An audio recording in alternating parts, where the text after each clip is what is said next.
പ്രശസ്ത ആയുർവേദ ചികിത്സകനായിരുന്ന ശ്രീ ലൂയിസ് വൈദ്യരുടെ പിന്തുടർച്ചാ സ്ഥാപനം 70 വർഷത്തെ ചികിത്സാ പാരമ്പര്യമുള്ള Shreyas Ayurveda hospital and research centre Kumbalangi. Angamaly little flower ആശുപത്രിയിൽ ലോക രക്തദാന ദിനാചരണം നടന്നു.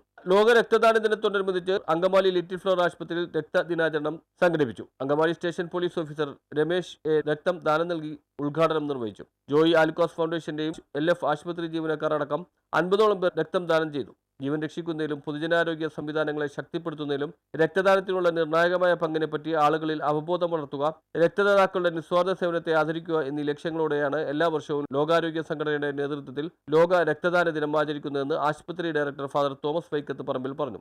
അദ്ദേഹമാണ് ബ്ലഡ് ഗ്രൂപ്പ് കണ്ടുപിടിച്ചത്. ഓസ്ട്രിയൻ ശാസ്ത്രജ്ഞനാണ്. അദ്ദേഹം വഴിയായിട്ടാണ് നമ്മൾക്ക് ഈ പറയുന്ന ബ്ലഡ് ഡൊണേഷൻ സാധ്യമാകുന്ന ഒരു പദ്ധതിയിലേക്ക് വന്നത്. അതുകൊണ്ടാണ് വേൾഡ് ഹെൽത്ത് ഓർഗനൈസേഷൻ ഈ പറയുന്ന ജൂൺ മാസം 14-ാം തീയതി നമ്മൾക്ക് രക്തദാന ദിനമായിട്ട് നമ്മൾ ആഘോഷിക്കും.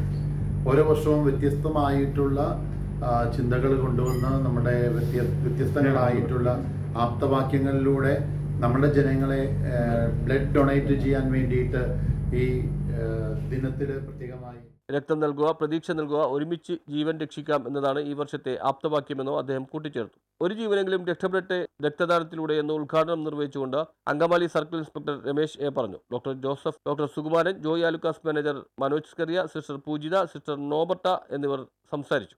News bureau, Angamaly.